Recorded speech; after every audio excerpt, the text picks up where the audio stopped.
Бірінші бөлім. Жалғыз қалған әке мен қызы. 45-ші жылдың қаңтардағы саршұнақ аязы перзентхана терезесінің ар жағындағы ағаштардың басын ырғап тұрған еді. Саусақтай ғана сирек, ақшыл шашты, көздері көктемгі ашық аспандай бір қыз бала дүниеге келді. Ол өзінің өмірге келуі, біреуге бастау, біреуге сор болғанын сезгендей шыңғыра жылады. «Қызыңыз бар, Серікбай Мұратұлы», деді. Дәлізде 2 күннен бері сарғайып отырған еркектің көзіне қарай алмай, медициналық қалпағының шетін жұлмалаған біртүрлі ыңғайсызданған Медбике. «Салмағы 3 килограмм 100 грамм, дені сау. Ал Назира ше?» Серікбайдың даусы жер астынан шыққандай бұлыңғыр естілді. Өте өкінішті. Сонда оның қабағының ортасына түскен жіңішке сызық одан сайын ешқашан жазылған жоқ. Гүлнарды перзентханадан шығарғанда Назира босанардан 1 апта бұрын үстелге жайып қойып, шетін қызғылт лентамен әдептеп тіккен ескі көрпешеге орады. «Қыз болады», дейтін еді ол күйеуіне, өп-үлкен ішін сипалап. Серікбай таласпай, тек жымиып қана қоятын. Назира әрдайым бәрін алдын ала сезетін. Ол перзентхана есігінің алдында қалтыраған қолына қызыл қалампыр гүл шоғын қысып ұстап, кіп-кішкене ораулы нәрестеге қарап тұрды. Медбике баланы оның қолына ұстатқанда, бұған дейін қыңқылдап жатқан қыз кенет басылып тура оған қарады. «Гүлнар», деді ол. Күзде Назира екеуі таңдаған есімді алғаш рет дауыстап айтып. Гүлнар Серікқызы Қасымова. Сол түнде ол өздері жасаған бөлпешектің қасында отырып, қызының демалғанына құлақ түріп, ары қарай қалай өмір сүрерін түсінуге тырысып көзілген жоқ. Олардың шап жағын ғана пәтеріндегі диванда күліп тұрған Назираның суреті комод үстінен «Қолыңнан келе ме?» деп сұрап тұрғанда еді. «Папа, мам, туралы айтып берші» деп өтінетін 5 жасар Гүлнар кешкісін әкесінің тізесіне шығып алып. Серікбай қызының Назиранікіне ұқсас ақшыл шашынан сипап, колледжде қалай танысқандарын, билет арзан болғандықтан киноның ең соңғы сеанстарына қалай барғандарын, Назираның ең қарапайым затты да мерекеге айналдыра білетінін айтатын. «Сенің маман әлемдегі ең дәмді бауырсақ пен құймақты пісіретін» дейтін. Ол Назираның әдемі қолжазбасымен рецептер жазылған тозығы жеткен тордаптерді алып жатып. «Қаласаң дайындап көрейік пе?» Жексенбі күндері олар ас үйде сиқыр жасайтын. Серікбай қызының астына орындық қойып беретінде, ол ынталанғаны сонша тілін шығарып алып, ағаш қасықпен қамырды араластыратын.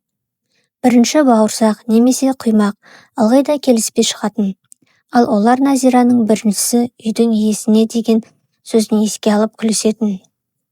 Қала шетіндегі 5 қабатты кірпіш үйдегі 1 бөлмелі пәтердегі естелікке толы еді.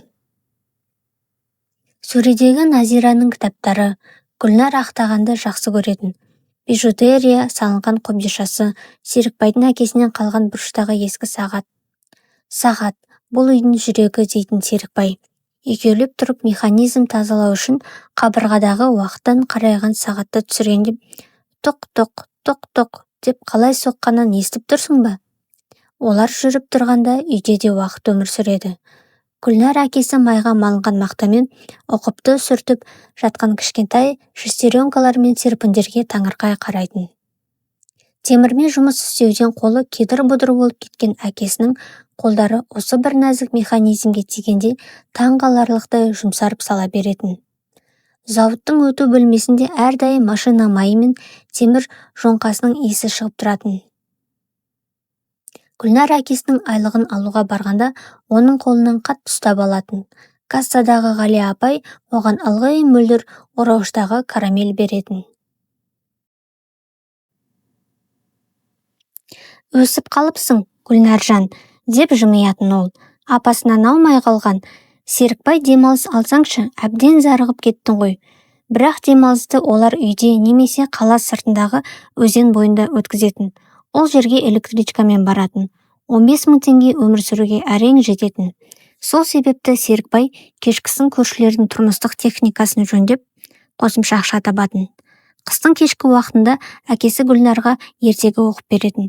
Ол жалғыз бөлмелерінде көрпені бүркене түсіп, әкесінің дауысы бірде Мыстан кемпірдің, бірде Айдаһардың, бірде Баян сұлудың әніне айналғанын тыңдағанын ұнататын. «Папа, неге ертегіде ылғи жаман өгей шешелер болады?» деп сұрады бірден Гүлнар 8-ге толғанда. Әкесі кітапты шетке қойып ойланып қалды. «Мүлде олай емес, қызым. Түрлі адамдар болады, жақсысы да жаманы да бар. Затты кім екені емес, жүрегі қандай екені маңызды. Ол әйелдер туралы ешқашан жаман айтпайтын. Десе де бірнеше рет біреулермен танысуға тырысып көрген, бірақ қарым-қатынас өрбімеді. Әйелдер баласы бар адамға дайын болмады ма, әлде Серікбайдың өзі өткенді жібере алмады ма?» Мектепте Гүлнарды ұқыптылығы мен ынтасы үшін мақтайтын. «Жарайсың, Қасымова», дейтін апайы Анна Владимировна. Ал қыздың мақтаныштан тынысы тарылып кететін. Ол күнделігіндегі 5 деген бағаларды әкесіне көрсету үшін үйіне асығатын. Кешкісін әкесі жұмыстан оралғанда олар шап-шағын ас үйде кешкі ас ішетін. Серікбай қызынан сабағын сұрайтын, ал Гүлнар қатал математика пәнінің мұғалімін немесе артқы партада оларды күлкілі етіп, салдарынан салып мектеп жаңалықтармен бөлісетін. «Папа, Мәриям Петр қызының немересі дүниеге келіпті. Ол кәмпит әкелді», дейтін Гүлнар. Сыныптағы қыздардың бәрі әженің болғаны қандай керемет деп айтып жатты. «Ал менің әжем бар ма?» «Бар, Гүлнаржан. Мамам сенің Зағипа әжең Торғай жақтағы ауылда тұрады. Өте алыс, содан көріспейсіңдер. Жазда барармыз бәлкім. Бірақ жол түспеді. Зағипа әже өкпе қабынуымен жатып қалған, қайтып кетті». Қаңтардағы аязды бір күнінде Гүлнар 10 жасқа толды. Серікбай зиратқа алып барды. Олар қар басқан зираттардың арасынан ұзақ жүріп, сұр граниттен жасалған қарапайым құлпытастың қасына тоқтады. «Қасымова Назира Владимировна, 1970-1995 деген жазу тұр еді». Әкесі қарды сыпырып тастап күліп қойды. «Мама», деп сыбырлады Гүлнар суық тасқа қолын тигізіп. Кешкісін әкесі тозығы жеткен қоңыр тіспен қапталған фотоальбомды шығарды. Олар диванда отырып Назира күліп тұрған. Мектепті бітіргенде құрбысын құшақтаған жас Серікбайдың қасында ақ көйлекпен тұрған беттерді парақтады. «Сенде оның күлкісі бар», деді әкесі саусағымен суретті сипалап. Көздеріңде, мінезіңде де ол да қайсар еді. Бәрін соңына дейін жеткізетін. Гүлнар әкесінің көйлегіне сіңіп кеткен машинаның майын иісін иіскеп иығына тығылды. Екінші бөлім. Жаңа адамдар және жаңа өмір. «Папа, сен бүгін үйде боласың ба?» Гүлнар мектеп формасының етегін жұмалап есік алдында тұрды. «Сағат 6-да жиналысымыз бар еді. Мен үлгере алмаймын». «Үлгермеймін, Гүлнаржан». Серікбай күнәлі де жымиды. Асқар демалыс алды. Мен әлі де кеседен тыс қойды.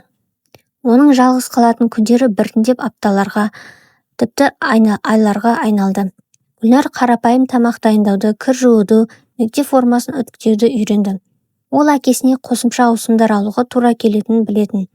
Өмір жыл сайын қымбаттап бара жатты. 2006 жылдың көктемінің басында Серікбай орданғы құлағының қабынуымен жатып қалды. Әдеттегідей шыдау мүмкін болмады. Дене қызуы көтеріліп, емханаға баруға тура келді. Лорға кезектен мейірімді көздері бар, шашы каштан түске боялған әйел отыр еді. Ол Дюманың тозған кітабын оқып отырып, кейде сұрғылт тартып кеткен Серікбайға қарап қоятын. «Жағдайыңыз жаман ба?» деп сұрады. Ол Серікбай қисая бастағанда. «Көмектесейін, сізді кезексіз өткізейік». Оның есімі Тоғжан еді. Ол даңғылдағы жиһаз салонда жұмыс істейтін. Оның футболды және компьютерлік ойындарды жақсы көретін Данияр есімді жасөспірім ұлы бар еді. Бір айдан кейін Тоғжан олардың үйіне алғаш рет келіп, үйде пісірілген орамжапырақ бәлішін әкелді. Гүлназ дәлізден бейтаныс әйелді олардың ас үйінде тарелкелерді сенімді түрде қойып жатқанына сақтана қарап тұрды. «Сен Гүлнарсың ба?» деді Тоғжан бұрылып. «Қандай сұлусың, шашың қандай тамаша. Келесі жолы саған шаш қыштырғысы әкеліп берейін». Жұмысымда әдемі-әдемілер сатылады. Гүлнар не дерін білмей басын изеді. Тоғжаннан сыныптас қыздардікіндей тәтті емес, бейтаныс, өткір, үлкендердің иіссуының иісі шығып тұрды. Заколкасы көк түсті, маржан көбелектері бар болып шықты.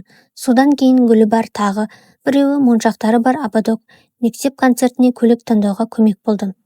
Тоғжан, қыздарға әдемі болуды үйрену керек дейтін. Аналық ақыл кеңісті ешқашан білмей өскен Гүлнар әрбір сөзді құныға тыңдады.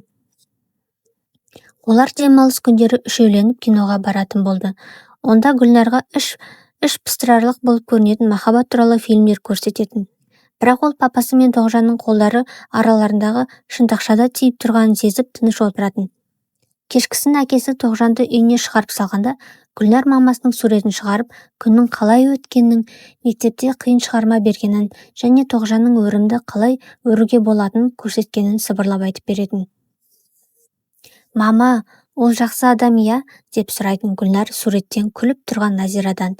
«Папаға онымен жақсырақ, ол тіпті күле бастады. Сен ренжімейсің бе?» Сол түндері оған бірдей түс көретін. Мамасының жүзі бар әйел, оның шашынан сипап, бірдеңе деп сыбырлайды. Тыныш желдегі жапырақтардың сыбыры сияқты анық емес. Сәуірде папасы оның 10 жылында алғаш рет үйге қонбады. Ол көрші Калима апайдың телефонына қоңырау шалып, кідіретінін айтты да телефонды қоя салды. Гүлнар ауланың қараңғылығына үңіліп, терезе алдында ұзақ отырды. Сосын дәл сонда ұйықтап кетті. Келесі күні ол мимоза гүлдерінің үлкен шоғымен және птичье молоко кәмпиттермен қорабымен оралды. «Гүлнаржан», деді ол қызарып, мүдіріп, «мен сенімен кеңескім келіп еді, үлкендерше». Ол іші толқып тұрғанын сезсе де сабырмен басын изеді. «Сен қалай ойлайсың? Егер Тоғжан бізбен бірге тұрса, сен қарсы болмайсың ба?» Қыз әкесінің сөздеріне ұзақ қарап, онда қойылмаған сұрақтың жауабын іздеді. Сосын комодқа, мамасының суреті тұрған жерге көз тастады. «Ол қайырымды ма?» деп сұрады ақыры. «Қайырымды», деді әкесі сенімді түрде. «Онда мен қарсы емеспін», деді Гүлнар салмақты түрде, сосын сыбырлап қосты. «Папа, ал мен оны мама деп айта аламын ба?» Серікбай қызын қатты құшақтап, бетін оның ақшыл шашына жасырды.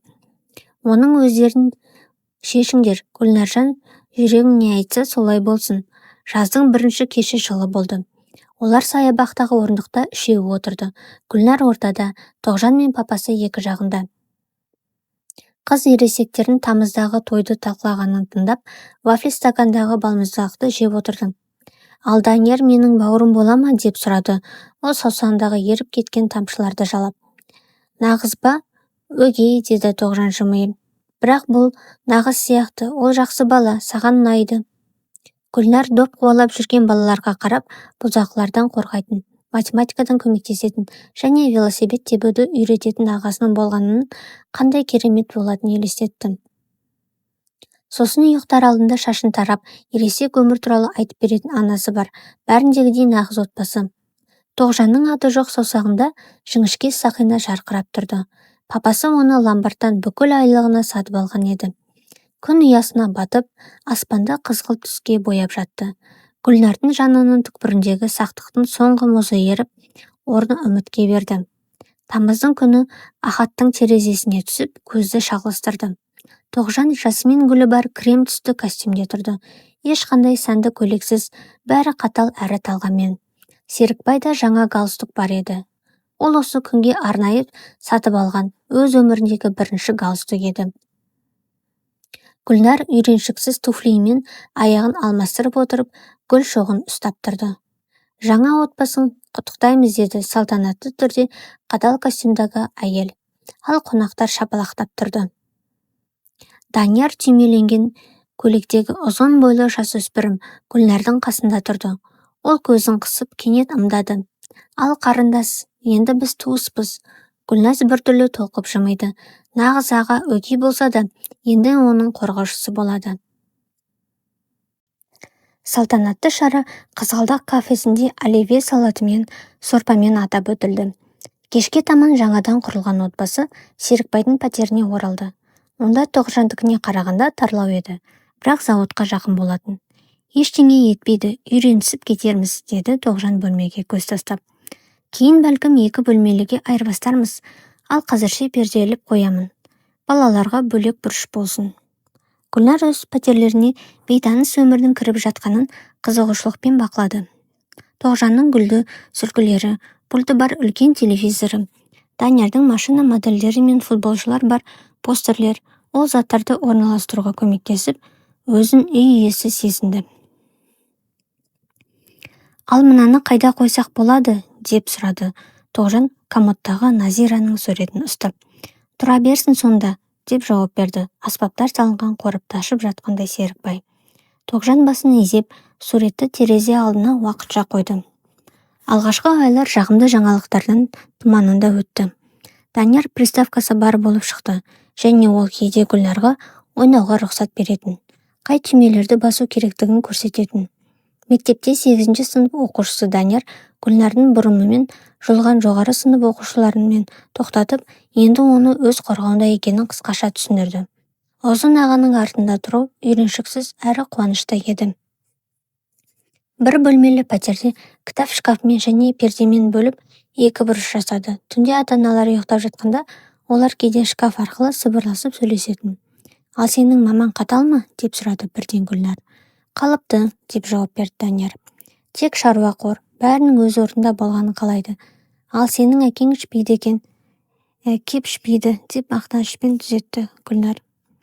Бірақ бұл қазірше, деп күрсінді Данияр да салмақты түрде қосты. Сен мынаны оқ, бірдеңе болса маған айт. Менің өз әкем масқара ішіп кететін, мен бәрін көргем. Осылай болды. Данияр қорғады, Гүлнар сүйсінді. Ал Тоғжан шебер болып шықты. Назирадан кем пісірмейтін бәліштер пісіретін. Ескі көйлекті сәнді етіп қайта тіге білетін және 300 теңгеге 4 адамға кешкі ас дайындауды білетін. Үнемділік әйелдің басты қасиеті, дейтін ол, ал Гүлнар есінде сақтайтын. Бірде жинауға көмектесіп жүріп, Гүлнар мамасының суреті терезе алдында ғайып болғанын байқады. Тоғжан апай, ал мамамның суреті қайда, деп сұрады. Кенеттен қорыққаннан тоқтап. Гүлнаржан, мен оны шаң басып қалмасын деп шкафқа тығып қойдым, деді. Тоғжан үтіктеуден бас алмай, өткенде қозғап, не керек, жаңа өмір басталып жатыр, бәрімізге алға қарау керек. Сол кеште Гүлнар жастыққа бетін басып ақырын жылады. Таңертең ерте тұрып, бәрі ұйықтап жатқанда суретті шкафтан алды. Ол төсек орындысының артына бетті төмен қаратып тығылған екен. Қыз әйнекті сүртті, мамасының жүзінен сүйіп, суретті мектеп рюкзагына тығып қойды. Енді сурет оның төсегінің қасындағы тумбочкада тұрды және кеш сайын тартпаға салынды. Өмір біртіндеп жаңа арнаға түсті. Данияр да тағы да өсті, қырынды достармен жоғалып кететін болды. Тоғжан жиһаз салонында кешке дейін жұмыс істеді. Тұрмысты қамтамасыз ету үшін қосымша ауысымдар алуға тура келді. Серікбай да зауытта жиі кідіретін. Гүлнар үйде жиі жалғыз қалып, үй шаруасын өз мойнына алды. Ой, жарайсың, деп мақтады. Оны бірде Тоғжан жуылған ыдыспен тазаланған плитаны көріп, нағыз үй иесі болып өсіп келесің. Бұл мақтау ішкі дүниесін жылытты. Гүлнар одан да бетер тырыса бастады. Әкесінің көйлектерін үтіктеді, қарапайым кешкі ас дайындады, үйдің шам болмауын қадағалады. Тоғжан құптағандай басын изейтін өмірде керек болады. Бірде Гүлнар анасының аспаздық дәптерін шығарып, жексенбілік дәстүр бойынша бәрін бауырсақпен қуанғысы келді. Сен не таптың? Тоғжан тозығы жеткен дәптерді алды.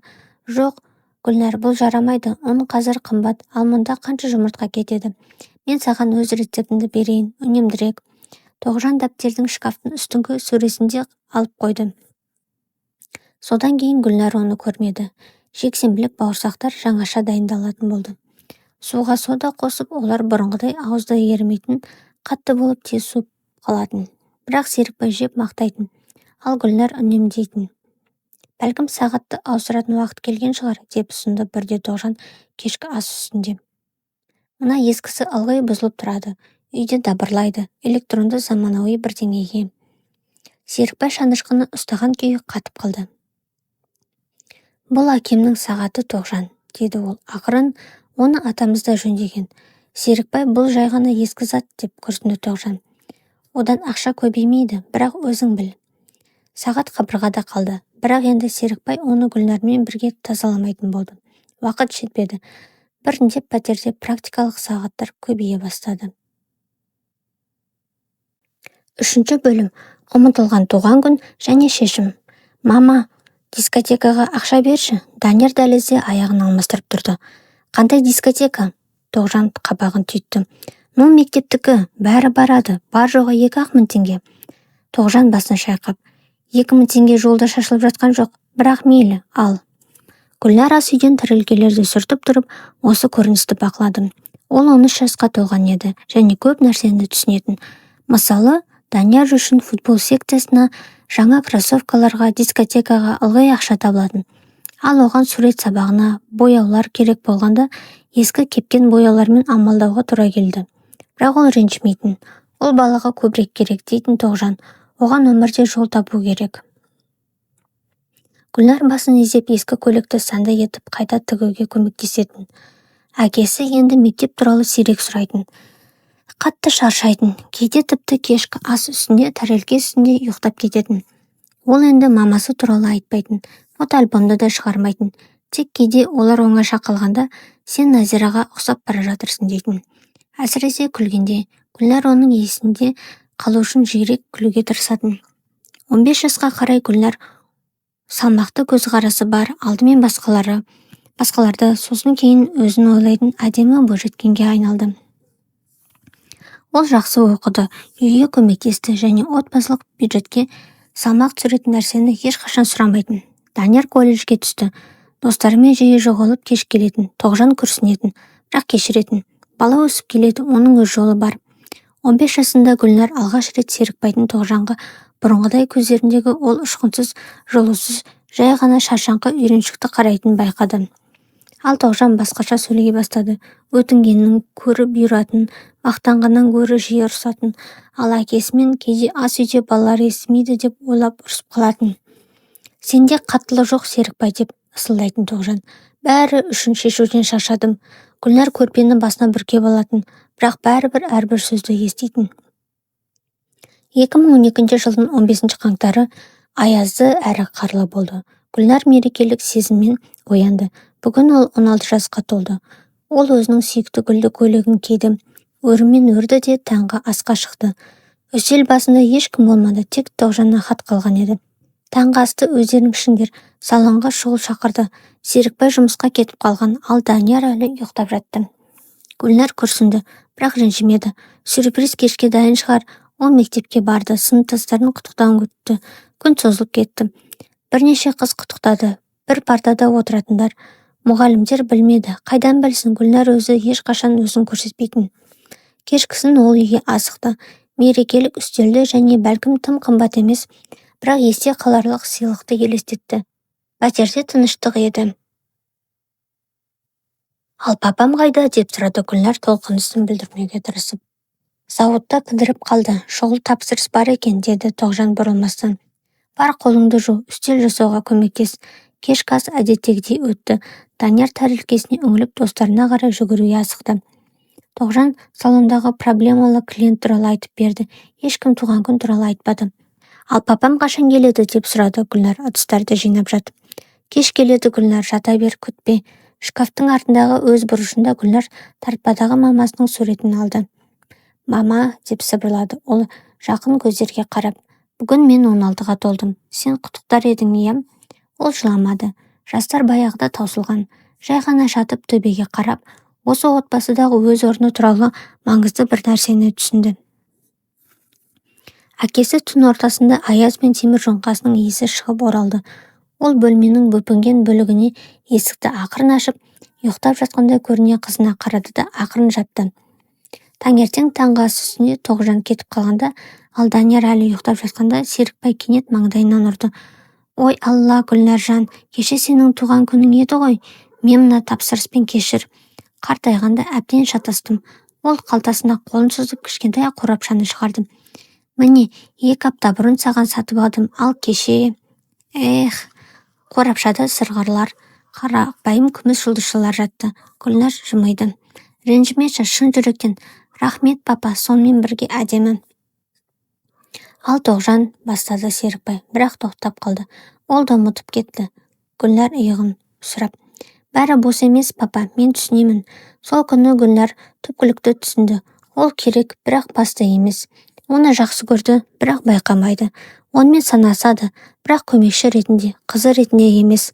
Таңғаларлығы бұл ой ащы өкініш әкелмеді, тек айқындық әкелді. Ол жұлдызша сырғаларды тақты, айнадағы өз бейнесіне қарап жымиды. Енді ол басқа өмірді қаласа, ол өзі құру керек екенін білді. 18 жасында Гүлнар өзіне сенімді бойжеткенге айналды. Ол мектепті алтын медальмен бітіріп жатты. Үйіне де көмектесті және қайда түсетінін білді. Медициналық колледж деп таңғалды әкесі буклетті көрсеткенде. Неге институт емес? Бұл практикалық, папа, деп жауап берді Гүлнар. Оның дауысында Тоғжанның интонациясы байқалды. 3 жылдан кейін менде мамандықпен айлық болады, ал жоғарғы білімді кейін аламын, қаласам. Тоғжан олардың әңгімесін естіп құптағандай басын изеді. Дұрыс ойлайсың, Гүлнар, жылдарды жоғалтудың қажеті жоқ. Кешкісін ұйқыға жиналғанда Гүлнар әдеттегідей тартпадағы мамасының суретін алды. Ол енді бұрынғыдай онымен сөйлеспейтін, жай ғана қарап, жақын бейнеден өзіне тән, ары қарай жүруге көмектесетін бірдеңені іздейтін. Сен менімен мақтанар едің, мама, деп сыбырлады. Ол суретті қайтадан тығып жатып. Мен бәрін жеңемін, уәде беремін. Алтын медаль бар аттестат әкесінің ескі портфелінде 5000 теңгемен бірге жатты. Алғашқы уақытта. Гүлнар сырттаманы жауып, бөлмеге көз тастады. Төсек жиналған, оқулықтар жиналған. Оларды көрші подъезден 10 сыныпқа түсетін Нұрай алады.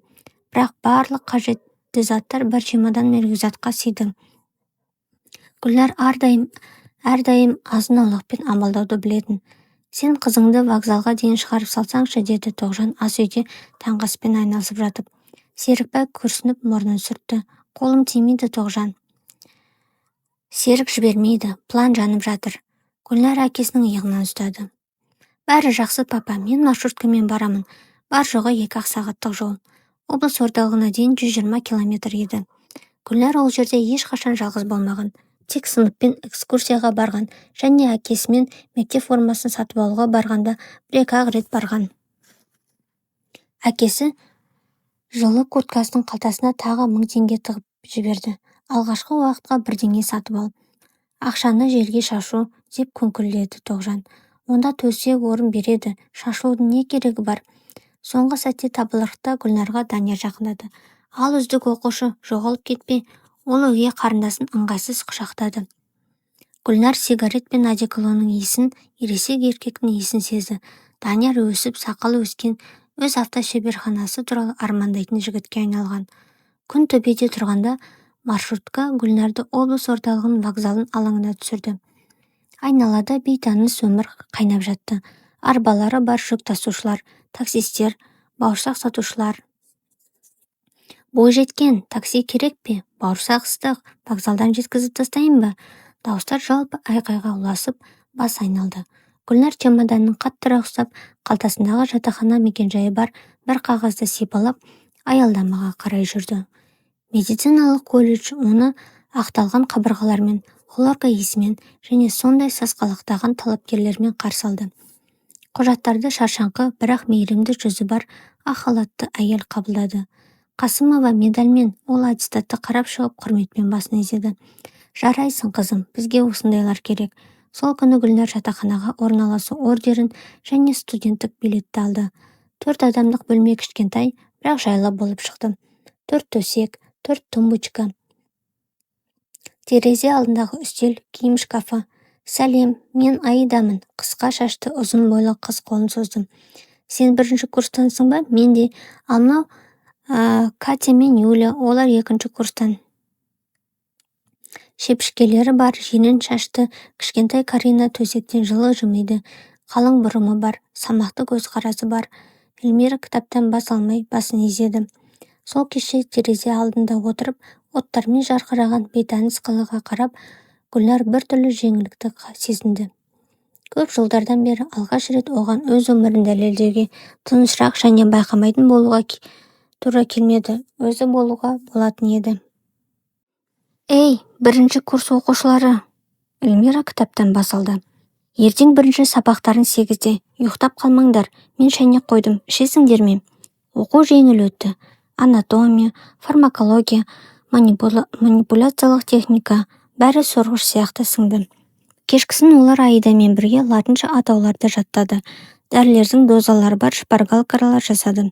Бірі-біріне таңғыш тануды үйренді.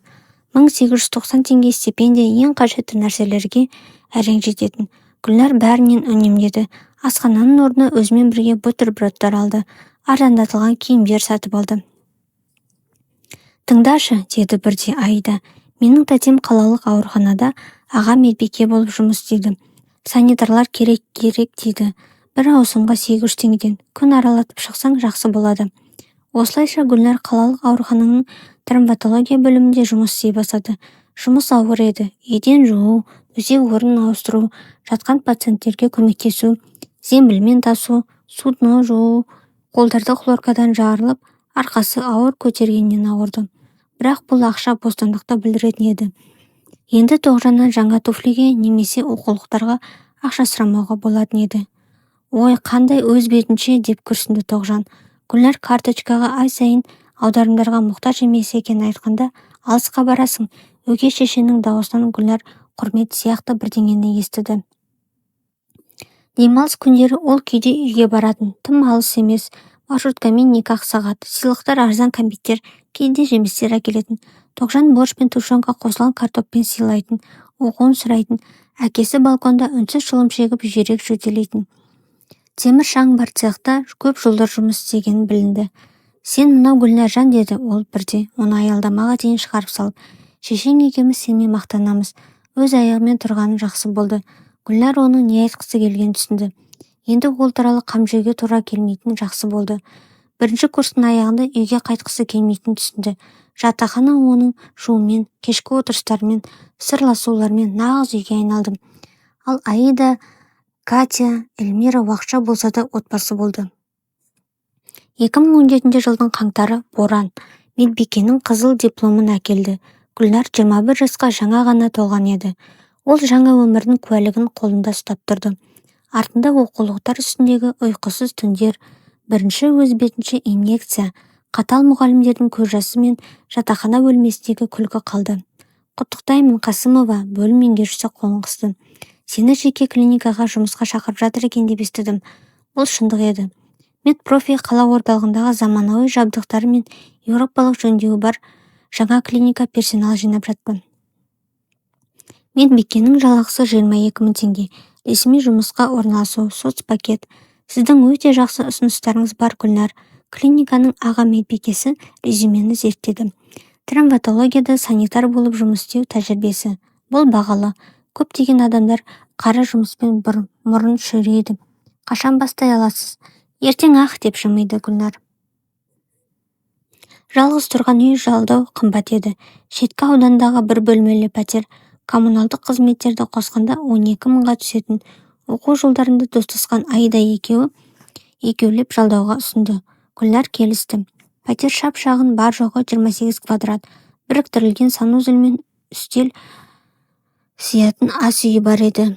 Бірақ бұл коменданттық сағатсыз, тексерулерсіз және қабырға артындағы шусыз өздерінің жеке кеңістігі еді. Бостандық. Аида алғаш кеште арзан шампан бокалмен бөлмені айналдыра бөлікті. Біз ересекпіз, өз бетімізше әйелдеріміз. Гүлнар шкафқа өзінің қарапайым заттарын қойып жатты. Кеудесінде жылы сезім тарады. Ол жеңді, шыдады, өз дегеніне жетті. Рүстем, отбасы және күйреу, 4 бөлім. Рүстем оның өміріне қазан айында клиниканың жаңа бөлімінің ашылуына арналған корпоративте кірді. Ұзын бойлы, арқаға қарай тараған, қара шашты және жеңіл қырынбаған. Ол назарда болуға үйренген адамның сенімділігімен қозғалатын. Ал сіз бәрі айтып жүрген жаңа медбике боларсыз. Ол қолында шөлмек вино пайда болды. Рүстем Технолюкс компаниясында сату жөніндегі менеджер. Ол қарсыдағы ғимарат болатын. Ол оған тым белсенді, тым қатты көрінді. Бірақ келесі күні регистратура стойкасына Роза Гүлшоғы жеткізілгенде, Ал бір аптадан кейін ол оны киноға билеттермен ауысымнан кейін күткенде Гүлнар үйреншіксіз толқынысты сезінді. Рүстем 3 жасқа үлкен еді, 35 мың теңге табатын, 3 бөлмелі пәтерді бөлме жалдайтын және өз ісі туралы армандайтын. Ол әдемі қарады, кафеге апарды, гүлдер сыйлады, бірде тіпті саябақта серуендеу үшін ат жалдады. «Сен ерекшесің, Гүлнар», деп сыбырлайтын. Ол күзгі саябақта оны сүйіп, «Барлық мына жеңілтек қыздар сияқты емессің, сенде тереңдік бар». Ол оның сөздері мен тиісулеріне еріп, ауысымнан кейінгі шаршауды, ақшаның жоқтығы, үйге қоңырау шалу керектігін ұмытып кететін. Өмірінде алғаш рет біреу оған осындай сүйсініспен қарады, әдемі сөздер айтты, еркелетті. Қаңтарда туған күніне ол оған күміс білезік сыйлады және бірге тұруға шақырды. 2 пәтерге неге төлеу керек деп қисынды түсіндірді ол. 1 бөлмелі пәтер жалдаймыз, бірге тамақ дайындаймыз, үнемдейміз. Бұл романтикалық қой. Аида тек күрсінді. Өзің біл, құрбым, тек асықпа. Еркектер сондай, бүгін бірдеңе, ертең басқа нәрсе. Бірақ Гүлнар тыңдамады. Рүстем сондай сенімді, сондай ғашық көрінді. Олар тіпті жазда демалысқа, Рүстемге жаңа телефонға аздап жинай бастады. Оның ескісі бұзылып қалған еді. Шеткі аудандағы шап-шағын пәтерлері жайлы ұяға айналды. Гүлнар Рүстем жақсы көретін жаңа тағамдарды дайындауды үйренді. Оның көйлектерін жуды, барлық бастамаларын қолдады. Ол ақыры біреуге шынымен керек екенін сезініп бақытты еді. Әкесі мен Тоғжан бір-ақ рет келді. Зағипа әжеден қалған ескі сервизді және тұздалған томаттары бар банкамен әкелді. Пәтерді қарап шықты. Рүстемнің қолын қысты. Бата сияқты бірдеңе сыбырлады да кешке маршруткамен кетіп қалды. Олар біртүрлі екен, деді Рүстем қонақтардың артынан есік жабылғанда. Сен оларға мүлде ұқсамайсың. Гүлнар үндемеді. Бұл шындық екенін түсінді. Ол баяғыда басқа қалалық өз бетінше болып кеткен еді. Әкесімен және өгей шешесімен оны демалыс күндердегі сирек қоңыраулар мен мерекелердегі құттықтаулар ғана байланыстырды. Жүрек айну наурызда бастады. Ал 2 сызығы бар тесті Гүлнар 2018 жылдың сәуірінің басында жасады. Ол ваннаның шетінде отырып, пластик таяқшаға қарап, ұзақ уақыттан бері алғаш рет нағыз қорқынышты сезінді. Рүстем не айтады? Ол балалар туралы, отбасы туралы ешқашан айтқан емес. Гүлнар тек оның ата-анасы ол 5 жаста болғанда ажырасқанын және содан бері әкесімен араласпағанын біледі. Кешкісін ол жұмыстан оралғанда ол тесті үнсіз созды. Бұл не? Ол пальтосын жаңа ғана шешіп, сүлгі ұстаған күйі қатып қалды. Сен жүктісің, деді ол оның орнына. Ұзақ пауза болды. Ол кезде Гүлнар дем алмай тұрған еді. Рүстем саусақтарын шашына жүгіртті. Істер-ай. Сосын кенет оның жүзі күлкіге толды. Ол оны қолына алып айналдырды. Мәс саған, Гүлнар-ай, мен 25 жаста әке боламын деп ойламаппын. Бірақ олай болса, ата-ана боламыз. Сол түнде ол алғаш рет болашақ туралы, олардың қалай заңды түрде қосылатыны, бөпені қалай өсіретіні, отбасын қамтамасыз ету үшін жақсырақ жұмыс табатыны туралы айтылды. Гүлнар әлі тегіс ішіне қолын қойып ұйықтап кетті және ішіне тыныш бақыттың тарағанын сезді. Оның өзінің нағыз отбасы болды. Сені София деп атаймын, егер қыз болсан, деп сыбырлады. Ол Роман ұйықтап жатқанда. Ақылды үшін, сен ақылды әрі бақытты болып өсу үшін. Тойды мамырда ойнады. Бірнеше достың арасында. Пластмасса орындықтары бар кішкентай кафеде қарапайым өтті. Гүлнар байқалмайтын ішті жасыратын крем түсті мен көйлек киді. Рүстем бөлекке сатып алынған жаңа костюмде болды. Әкесі мен Тоғжан регистрацияға келді. Серікбай соңғы жылдары байқарлықтай қартайған, ағарған, еңкейген, жүзін әжімдер торлаған. Ол қызын үнсіз құшақтап, қолына ақшасы бар конвертті ұстатты. Сіздерге қазір нәрестеге керек. Данияр келмеді. Автосервистегі жаңа жұмысында бос болмады. Көзге қарай Гүлнардың іші жұмырланып, УЗИ де растады. Қыз болады. Рүстем қызғылт комбинезон мен ойыншық қоян сатып алды. Сосын кенет жұмыста кідіре бастады. Басында 1 сағатқа, сосын 2 сағатқа, ал сосын Гүлнар ұйықтап жатқанда келетін болды. Бізде жаңа жоба бар, деп түсіндіретін ол. Бейтаныс иіссу мен сигарет иісі шығып, Маңызды клиент, команданы төмендете алмаймын. Ол сенгісі келді. Тіпті 8-ші айда оның телефоннан Айнұр есімді біреуден жүрекшелер бар хабарламалар көргенде де. Сен не мені бақылап жүрсің бе? Деп ашуланды ол телефонды қолынан жұлып алып. Бұл жай ғана әріптес қой, біз бірге жұмыс істейміз. Сол кеште ол оған алғаш рет осының үйінде қонды. Ал Гүлнар үлкен ішін сипалап әлі туылмаған қызына сыбырлады. Ештеңе етпейді, кішкентайым. Папаң жай ғана толқып жүр. Бұл қалыпты. Ол бізді жақсы көріп тұр, көресің. Бірақ жүрегінің түкпірінде ол тарихтың қайталанып жатқанын білді. Назира мамасы сияқты ол да баланы жалғыз өсіреді. Тек мамасы қайтыс болды. Ал Рүстем жай ғана баяу, бірақ сенімді түрде кетіп бара жатыр. Дегенмен 2019 жылдың мамыр айының басында босану алдындағы палатада жатып, қолдауға келген Аиданың қолын қысып, Гүлнар ішінде екі адамға жететін күш көзі бар сияқты біртүрлі сабырлықты сезінді. Рүстем келе жатыр ма? Деп сұрады Аида толғақ жиілегенде. Гүлнар басын шайқады. Хабарласа алмады. Бірақ ештеңе етпейді, мен жеңемін. Ол шынымен жеңді. Салмағы 3200 грамм қара шашты және жарқын көк көздері бар сау қызды дүниеге әкелді. Және оның кеудесіне кішкентай жылы дене қойылғанда Гүлнар түсінді. Міне нағыз бақыт, осы жолды өтуге тұрарлық нәрсе. Рүстем босанғаннан кейін 2 сағаттан кейін роза гүлдерінің үлкен шоғымен және жұмсақ ойыншықпен келді. Мен әке болдым, деп айқайлады. Ол бүкіл перзентханаға. Менің қызым бар. Оның көздерінде жас тұрды. Ол жөргектегі кішкентай жүзге қарағанда. Ол керемет, деп сыбырлады ол Гүлнарды сүйіп. Сен сияқты, мен екеуіңді де жақсы көремін. Гүлнар тағы бір сәтке, бір күнге, бір аптаға сенді. Бәрі жақсы болады деп сенді. Софияның перзентханадағы алғашқы айқайы өткір әрі талапшыл болды. Ол әлемге өзі туралы айтуға асықпай, Гүлнар қолында кішкентай орауды ұстап, жомалған көздері бар бүріскен жүзін қарап отырды. Ішінде жылулық тарады. Ол соншалықты қатты болды, тынысы тарылды. Қандай тамаша, деді акушерка картаға деректерді жазып жатып. Салмағы 3200 және сүтіңіз де жақсы. Бірден кеудені алды. Рүстем перзентханаға күн сайын келіп тұрды. Шырыңдар, жемістер, шоколадтар әкелді. Ол карантинге байланысты кездесуге тыйым салғанда, бөлім терезелерінің астында тұрып, мен сіздерді жақсы көремін, қыздарым, деп айқайлайтын. Гүлнар маңдайынан әйнекке басып, бәрі жақсы болады деп сенетін. Үйге оралу елестеткендей мерекелік болып шықпады. Соня түнде айқайлайды. Сағаттап ұйықтаудан бас тартты. Тұрақты назар талап етті. Гүлнар ұйқысыздықтан қызарған, көздерімен жиі емізуден ауырған, емшек ұшымен сүт пен баланың құсуының иісі шыққан халатта жүрді. Бәлкім жуынып аларсың, деп тыжырайды Рүстем. Шыққаннан кейін, бір аптадан кейін жұмыстан оралғанда, халатты жуу иісі шығып кетіпті. Гүлнар үнсіз ваннаға кетті. Ұйықтап жатқан қызын алып алды.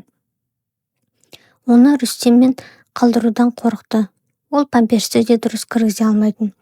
Декреттік демалысты әлем пәтерінің көлеміне дейін тартылды. Ай сайынғы 7200 теңге жәрдемақы өсіп келе жатқан қажеттіліктердің мұхитындағы бір тамшы еді.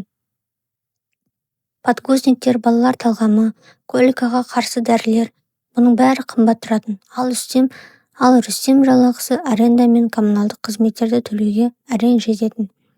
Тыңдашы, бәлкім сенікілерге барып келерсің, деп ұсынды. Ол Соня 2 айлық болғанда. Тоғжан баламен көмектесетін еді, ал сен демалар едің. Қандай менікілерге? Гүлнар оған түсінбей қарады.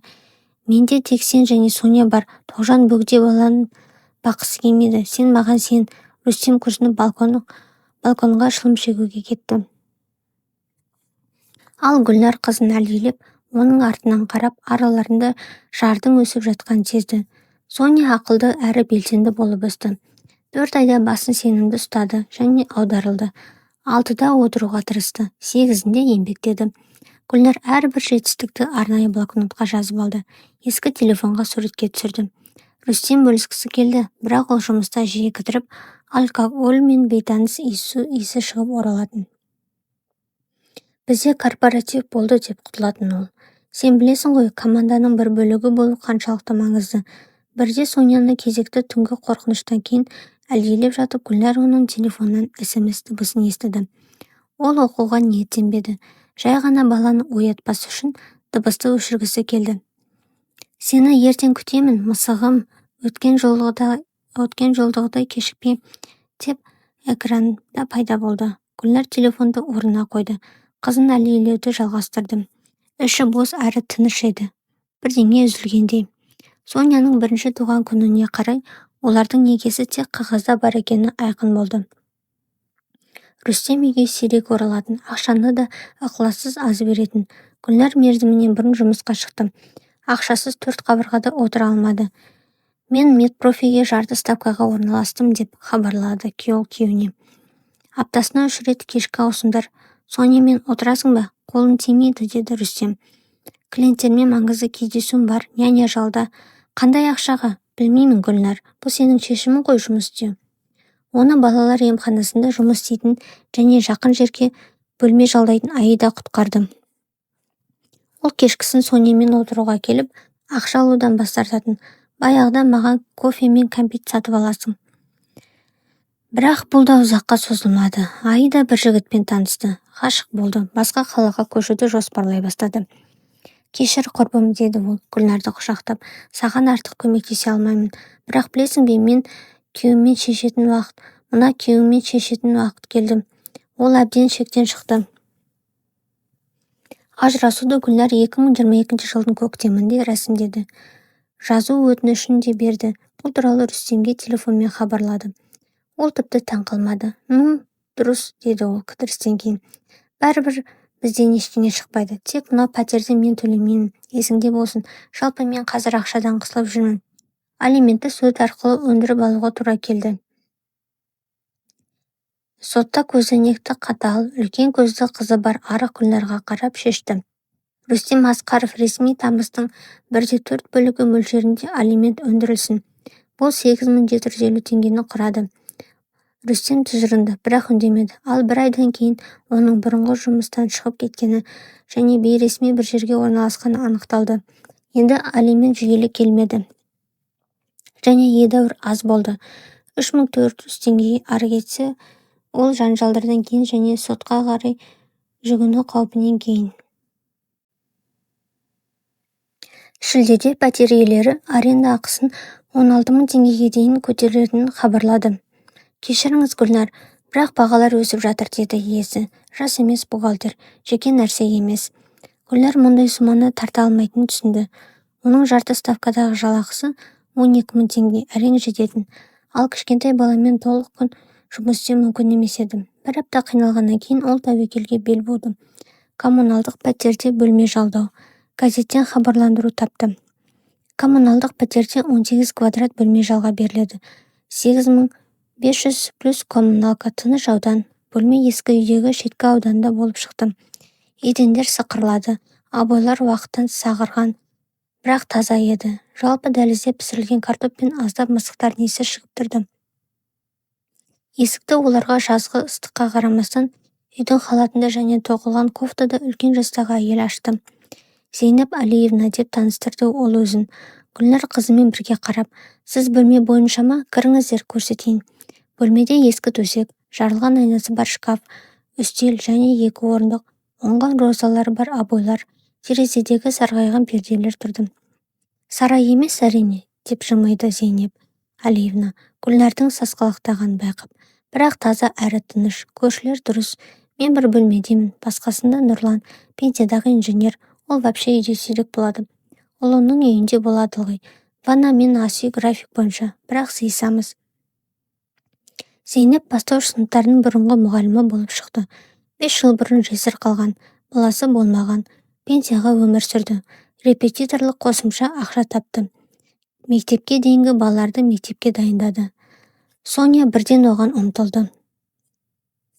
Қолдарын созды, тіссіз күлкісімен жымиды, ал үлкен әйел кенет жайнап кетті. Баланы алып алды. Ой, қандай тамаша қыз, көздері де ақылды, қолға да келеді. Соня демек София. Жақсы есім, ақылды. Осылайша олар коммуналкада 2 чемодан заттармен және Гүлнар қалдыра алмаған балалар төсегімен тап болды. Рүстем тіпті көшеге көмектесуге келмеді. SMS жіберді. Бос емеспін. Кешір, келесі аптада соғып қызымды көріп келемін, бірақ келе алмады. Коммуналкадағы тұрмыс оңай болмады, бірақ шыдауға болатын еді.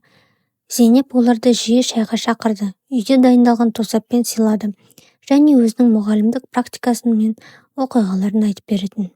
Соня кейуананы өте жақсы көрді. Оған ұмтылды, өзінің балалар тілінде бірдеңе айтатын. Бәлкім сіз жұмыста болғанда мен Сонечканы бағармын деп ұсынды бірде Зейнеп Алиевна. Маған бәрібір үйде отыру керек, ал баламен көңілдірек, сізге де тынышырақ. Мен няняға сонша ақша төлей алмаймын деп қынжылды Гүлнар. Ал ақша туралы кім айтты деп қолын сермеді кейуана. Айына 1500 теңгедей азық-түлікке беріңіз, қалғаны маған қуаныш. Бұл шешім еді. Гүлнар жеке клиникаға түнгі ауысымдарға санитарка болып орналасты. Онда 18 000 теңге төлейтін. Плюс кейде риза пациенттерден чаевые түсіп тұратын. Күндіз ол Соня Зейнеп Петровнамен болғанда 3-4 сағат ұйықтайтын, сосын қызымен айналысатын. Ал кешкісін қайтадан жұмысқа кететін. Сен өзіңді құртасың, Гүлнар, деп басын шайқайтын Зейнеп. Ол жеткеннің шаршаңқы жүзіне қарап, жап-жассың, ал көзінің асты көгеріп кеткен. Ештеңе етпейді, Зейнеп апай, деп жымиятын Гүлнар. Мен мықтымын, алаңдамаңыз. Және бұл шындық еді. Созылмалы шаршауға және тұрақты ақшасыздыққа қарамастан Гүлнар ішінде бұрын болмаған өзіне сенімділікті сезінетін. Ол қызы үшін бәріне шыдайтын білетін. 5 бөлім. Жаңа өмір, бақыт және басқа мүмкіндік. Соня 2 жасқа толғанда Рүстем ұзақ уақыттан бері алғаш рет өзі пайда болды. Ойыншық қоянмен және кәмпит қорабымен келді. Өте жақсы көрінесің, деді ол арықтаған Гүлнарға көз тастап. Ал біздің ханшайымымыз қайда? Соня әкесін танымады. Гүлнардың артына жасырынды. Бұрыштан бейтаныс ағайға қарап, және бұл жүректі ауыртты. Гүлнар кенет қызына шын мәнінде әкесі жоқ екенін түсінді. Тек өзі және мейірімді Зейнеп апай ғана бар. Ештеңе етпейді, үйреніп кетеді деп немқұрайлы қол сермеді Рүстем. Соня одан ойыншықты алудан бас тартқанда, мен мынадай ойға келдім. Бәлкім мен жиірек келіп тұрармын, бәрібір қыз өсіп келеді. Гүлнар оның жүзіне мұқият қарады.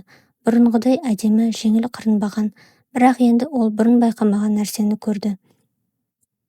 Көздеріндегі жасанды қамқорлықты және көрсе қызар қызығушылықты. Білесің бе, Рүстем, деді ол сабырмен. Керек емес, алиментті уақытында төлесең болды. Соняға жаңа ботинкалар керек.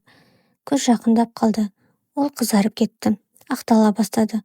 Уақытша қиындықтар, жұмыстағы проблемалар, беделді сақтау қажеттілігі. Гүлнар осы таныс әнді тыңдап, тек шаршауды сезінді. Айта кетейін, мен алиментті көбейтуге өтініш бергелі жатырмын, деді ол оны есікке дейін шығарып салып жатып. Мен сенің техноэлитада менеджер болып жұмыс істейтінді және жалақың 40 000-нан астам кем емес екенін білемін. Рүстем қатып қалды, сосын баяу бұрылды. Сен қайдан? Маңызды емес, деп кесіп айтты Гүлнар. Маңыздысы мен бәрін білемін, және сотта біледі. Егер сен қызыңа міндеттелген ақшадан қаша берсең, содан бері алимент толық сума болмаса және жүйелі түрде келетін болды. Рүстем айына бір рет қоңырау шалып қызы туралы сұрайтын. Кейде туған күніне ақша жіберетін. 2022 жылдың қысы суық әрі қарлы болды. Ескі үй жаман жылытылды, ал бөлмеде ылғи жел соғып тұрды. Соня жиі ауырды, жөтелді. Гүлнарға больничный алуға ақшадан ұтылуға тура келді. Бәлкім әкеңізге барып келерсіздер деп ұсынды бірде Зейнеп апай. Мен демалар еді. Сіздерде бәрібір қалай емес қой, әкеме, деп қайталап сұрады Гүлнар. Бірден түсінбей. Менің әкем туралы айтып тұрсыз ба? Жоқ, Зейнеп апай, бармаймыз. Онда Тоғжан бар, оған біз керек емеспіз. Олар араласпағанда көп болған, тек мерекелерде құттықтау қоңыраулар ғана. Әкесі ауырып жүрді, Данияр өз өмірмен өмір сүрді, баласы бар қызға үйленді. Тоғжан кейде Соня туралы сұрайтын, бірақ ерекше қызығушылықсыз. Қыстың аяғында Гүлнар Аиданы кездестірді. Ол қалаға біліктілікті арттыру курсына келген еді. Олар кішкентай ғана кафеде отырып бәлішпен шай ішті. Гүлнар кездесу құрметіне осындай сәнділікке рұқсат берді. Сен әбден қиналдың құрбым, деп басын шайқады Аида. Ат сияқты жұмыс істейсің, балаң ауырады, ақша шектеулі. Қалай шыдап жүрсің? Білесің бе, деді Гүлнар ойланып. Шекерді араластырып, балаң болғанда өзің білмеген күштер пайда болады. Жай ғана таңертең тұрасың да істеу керек нәрсені істейсің. Өйткені ол саған сенімге толы көздермен қарайды. Және бұл білмеймін, ішіңде мотор қосылғандай. Аида құрбысына мұқият қарады. Сен өзгердің, Гүлнар, мықтырақ болдың. Мықтырақ емес, жай ғана көмек күтпеуді үйрендің. 2023 жылдың көктемінде Соня ауыр бронхитпен ауырды. Ол өкпе қабынуына өте жақын болды. Гүлнар түнде ұйықтамады, компресс қойды, дәрі ішкізді, дене қызуын өлшеді. Зейнеп абай шөптермен емдеді. Бала әкелді, қолынан келгенше көмектесті. Қыздарыңыз жазылып кетеді, деді ол Гүлнарды сабырлатып. Ол анасына ұқсаған мықты, және шынымен де Соня айға бастады. Ол ақыры жазылғанда Зейнеп күтпеген ұсыныс жасады. Гүлнар, сізбен сөйлескім келеді. Менің Батыр есімді жиенім бар. Жақсы еркек, еңбекқор, нан комбинатында бас механик болып жұмыс істейді. Әйелі кетіп қалған, баласын жалғыз өзі өсіріп отыр. Оған балаға няня керек.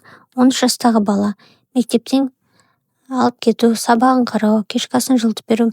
Бәлкім қолыңызға аларсыз, айына 20 мың теңге, сағат 2-ден 7-ге дейін. Және Соняны өзіңізбен бірге алуға болады. Үйі жақсы, 3 бөлмелі пәтер, бізден алыс емес. Гүлнар шыны ұстаған күйі қатып қалды. Няня болып? Зейнеп Алиевна, мен білімі бойынша медбикемін ғой. Білемін, айналайын. Бірақ өзіңіз ойланыңызшы. Қазір сіз түнде 18 мың үшін жұмыс істеп жүрсіз. Өзіңізді аямайсыз. Қызыңыз ауырады. Ал мұнда нормальный график, жақсы ақша, таза жұмыс, және Батыр ол дұрыс адам. Ол бұрынғы күйеуіңіз сияқты емес. Гүлнар ойланып қалды. Бұл кедейлік пен ауыр жұмыстың тығырығынан шығудың мүмкіндігі еді. Бірақ неге екені белгісіз, няня болу жұмыс істеу идеясы артқа жасалған қадам сияқты көрінді. Мен ойланамын, деді оған шайын ішіп болып. Сол түнде ұйықтап жатып жөтелген Соняны әлдилеп, Гүлнар қараңғылыққа қарап, Зейнеп апайдың ұсынысы туралы ойланды. Бәлкім байқап көру керек шығар. Қызым үшін, оның денсаулығы үшін. Ал медбике болып Соня өскенде садикке барғанда әрқашан жұмыс істей аламын. Таңертең ол Зейнеп апай берген номерге қоңырау шалды. Телефонда еркектің тонымен сабырлы дауыс алды. Алло, Батыр тыңдап тұр. Нан комбинаты Гүлнарды жаңа пісірілген нанның иісімен және жұмыс істеп тұрған машиналардың гуілімен қарсы алды.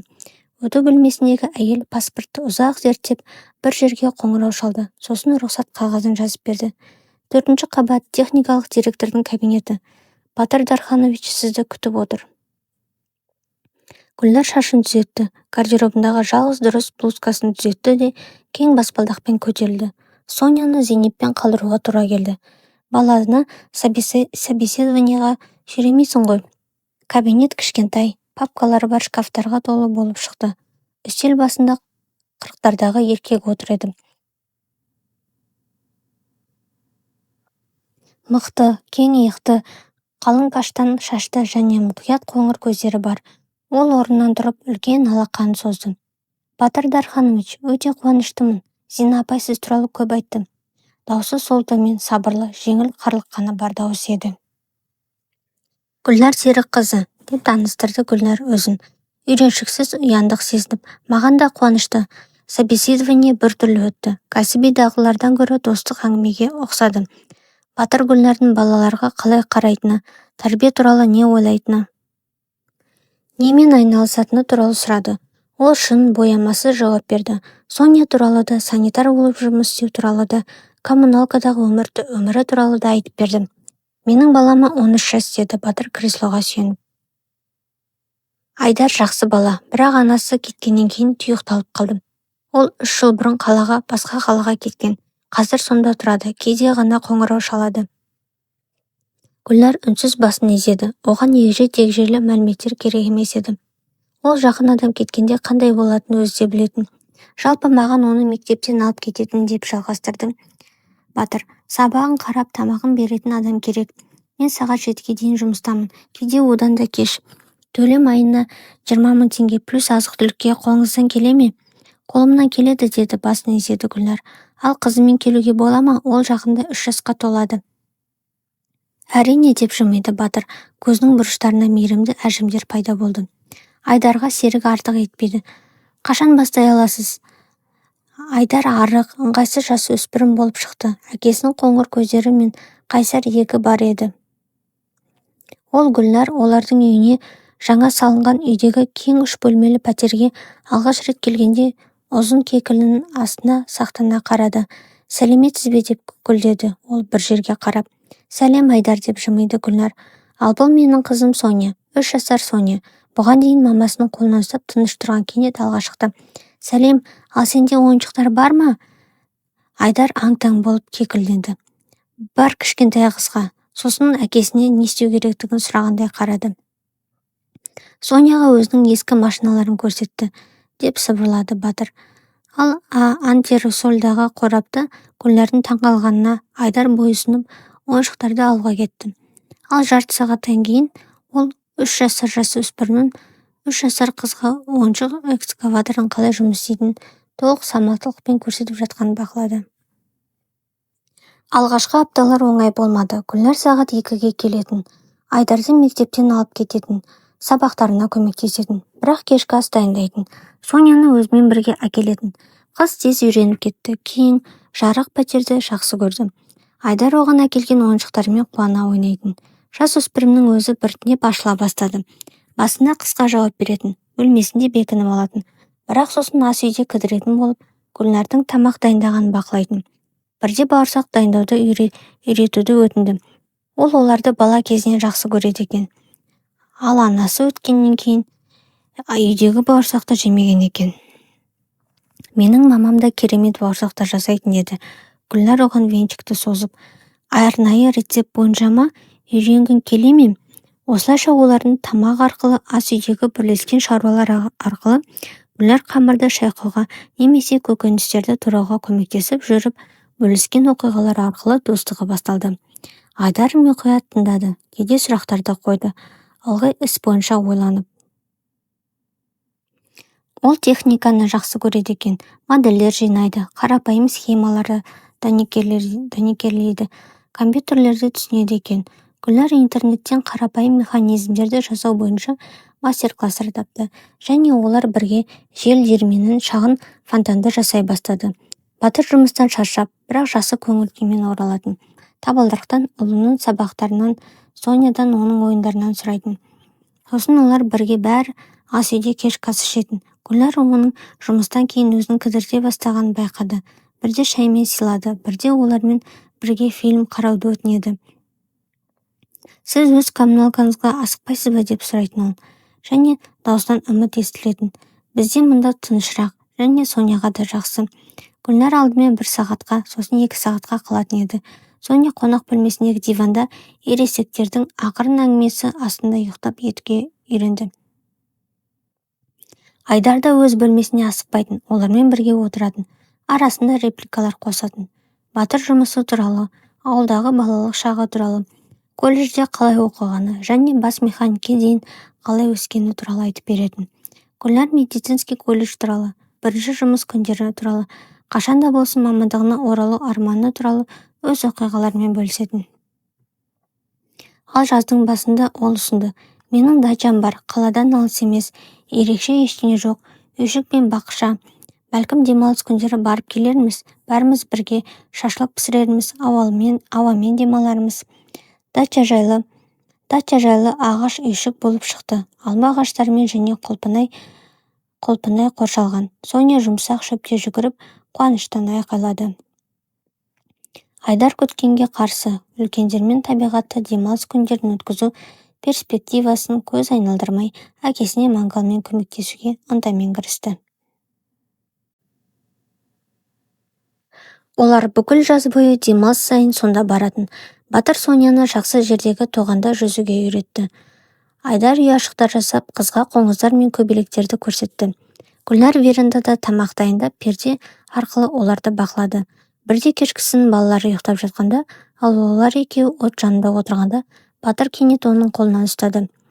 Білесің бе, Гүлнар, мен Жансаядан кейін тағы да осылай аламын деп ойламаппын. Бірақ сенімен бәрі басқаша. Сен ерекшесің. Жұлдыздар көздерінде шағылысты, ал Гүлнар бастап өткергендеріне қарамастан тағы да сенуге дайын екенін сезді. Сен де, Батыржан, деп ақырын жауап берді ол. Сонымен бірге ерекшесің. Күзде ол оған ұсыныс жасады, қарапайым әрі ешқандай сәнділіксіз. Балалардың көзінше кешкі ас үстінде. Гүлнар Серікқызы, деді ол кенеттен салмақты әрі официальны болып. Мен қарапайым адаммын, ерекше таланттарым жоқ. Бірақ мен сені өте қатты жақсы көремін, Соняны да. Және сіздерге бізбен жақсы екенін көремін. Менімен тұрмыс құр. Ал Айдар тәрілкеге үңілді. Бірақ қызарған құлақтарынан әкесінен тым кем толқымай тұрғаны білінді. Соня қол соқты. Мама, яде, біз Батыр папамен және Аюшамен бірге тұрамыз. Батыр папа, бұл лақап Соня ауладағы балаларға өзімен бірге серуендеуге баратын ағайдың кім екенін түсіндіруге тырысқанда өзінен өзі пайда болды. Иә, деп қарапайым жауап берді Гүлнар. Батырға қарап, мен саған тұрмысқа шығамын. Көшу көп уақыт алмады. Олар да Сонямен бірге заттар да аз еді. Зейнеп қоштасқанда көз жасын сүртті. Ақыры жолың болды, қызым. Батыр дұрыс, шаруақор еркек, және Айдар сенің Соняңды жақсы көрді. Бақытты болуларыңа тілектеспін. Ал сіз бізге келіп тұрыңыз, Зейнеп апай, деп өтінді Гүлнар. Қонаққа, шайға Соня сағынады. Және күйеуі олардың үйінде жиі қонақ болды. Бірде бәліш әкеледі, бірде тосап, бірде жай ғана балалармен отырады. Тойда 2024 жылдың қаңтарында Гүлнар 28 жасқа толған күні ойнады. Қарапайым сәнді көйлексіз және лимузинсіз, жай ғана ЗАГСте заңды түрде қосылды және жақындармен кафеде атап өтті. Әкесі келмеді, денсаулығының жамандығын сылтауратты. Тоғжан құттықтау телеграммасын жіберді. Есесіне Данияр күтпеген жерден пайда болды. Есейген, ержеткен жас әйелмен және 7 жасар өгей қызымен. Олар Гүлнармен көп жылдан бері алғаш рет өз туғандарындай құшақтасты. Сен мынау қарындас, деп сыбырлады ол оның құлағына. Кешір мені.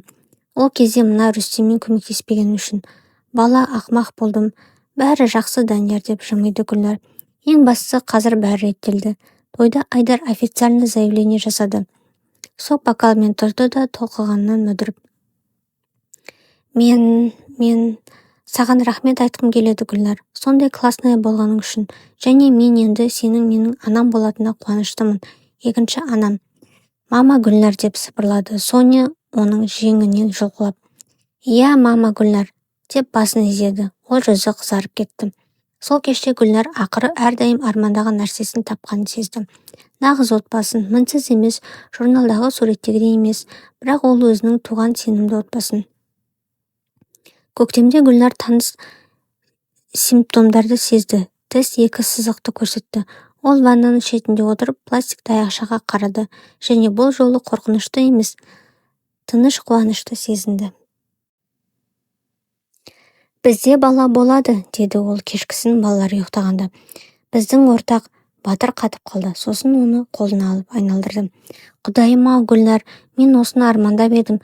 Сен келсесің бе? Әрине, деп күлді ол. Мен де солай армандадым. Жүктілік жеңіл өтті. Гүлнар жұмысты қалдырды. Батыр оның демалуын, өзін күтуін өтінді. Оның айлығы 42 мың теңге болатын. Техникалық директор лауазымына көтерді. Ол олардың отбасы үшін жеткілікті еді. Жазда нәресте туылар алдында олар салмақты қадамға бел бұрды. Жаңа ауданнан 2 бөлмелі пәтерге ипотека алды. Төлем айына 15 мың теңге болатын. Бірақ Батыр сенімді еді. Тартамыз. Оның үстіне жақында материнский капитал болады. Қарызын бір бөлігін жабамыз. Жаңа пәтерде жаңа бояудың және жаңа мүмкіндіктердің иісі шығып тұрды. Соня бөлмелерді айнала жүгіріп кеңдікке қуанды. Айдар бөлмесіне өзінің самолет модельдерін қайда ілу керектігін маңызды түрде таңдады. Мұнда балалар бөлмесі болды, деп көрсетті Гүлнар үлкен ішін сипалап. Соня мен нәресте, ал кейін өскенде бәлкім тағы бір бөлме қосармыз. Егер ол болса, Мұрат деп айтамыз, деп ұсынды Батыр әкемнің құрметіне. Осылай болды. 2025 жылдың наурызында салмағы 3800 грамм, қатты дауысы бар мықты ұл бала дүниеге келді. Соған қарай 15 жасар Айдар өзі нәрестемен көмектесуге өтініш білдірді. Арбаны тербетті, Гүлнар шаршағанда бақты. Сен нағыз үлкен ағасың деп мақтады оны Батыр. Ал жігіт мақтанышпен жымиды. Мамырда Гүлнар күтпеген оқиға болды. Олардың үйінің табалдырығында әкесі пайда болды. Қартайған, еңкейген, қолында таяғы бар. Гүлнаржан, деді ол, даусы қатырлап. Саған бола ма? Серікбай Мұратұлының көптен бері ауырып жүргені, жүрегі сыздап, аяқтары тартпай жүргені анықталды. Данияр оған немерелері туралы айтып берген, және әкесі әлі күші барда келгелі бел байлаған. Тоғжан қарсы емес пе деп сұрады Гүлнар шай қойып жатып. Тоғжан енді жоқ деп ақырын жауап берді әкесі. Оралға қарындасына кетіп қалды. Ауру адаммен әурелене алмаймын деді.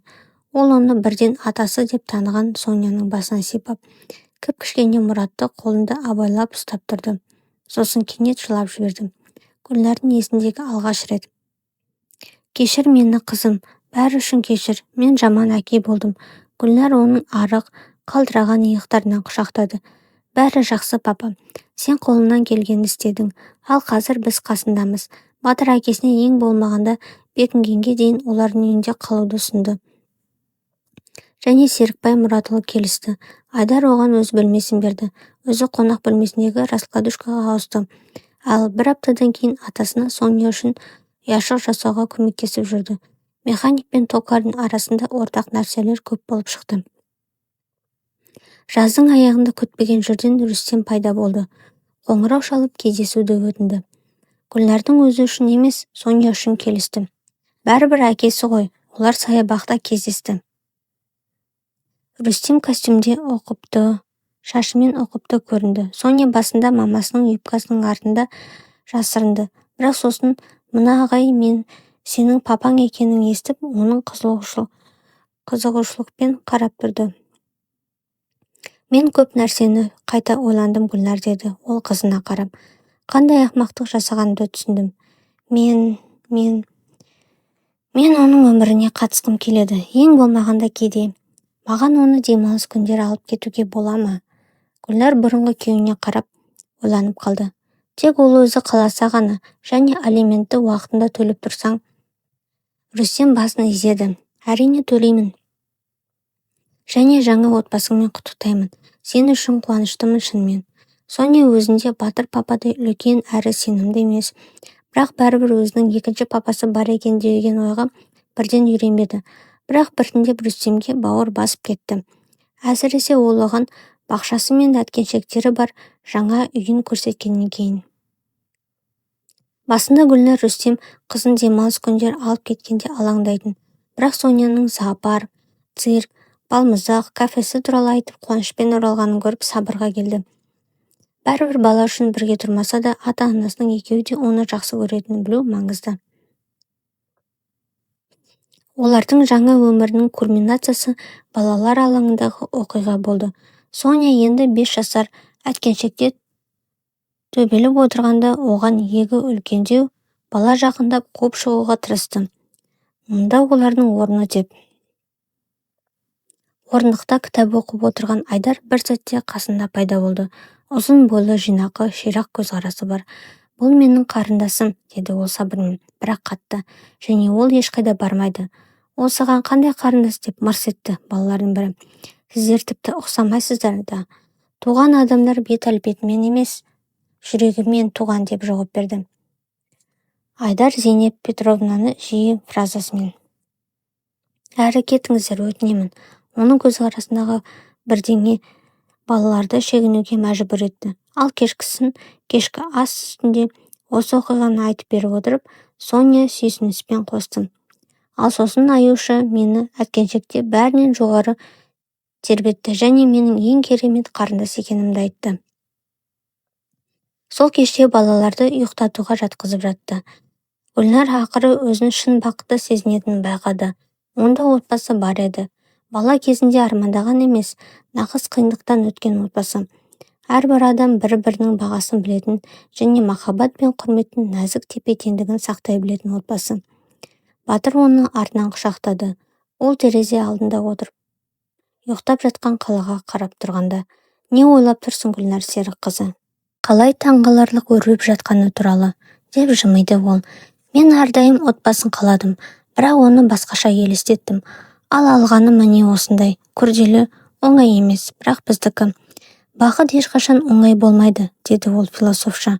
Оны сезіну керек, еңбекпен табу керек. Есесіне ол нағыз.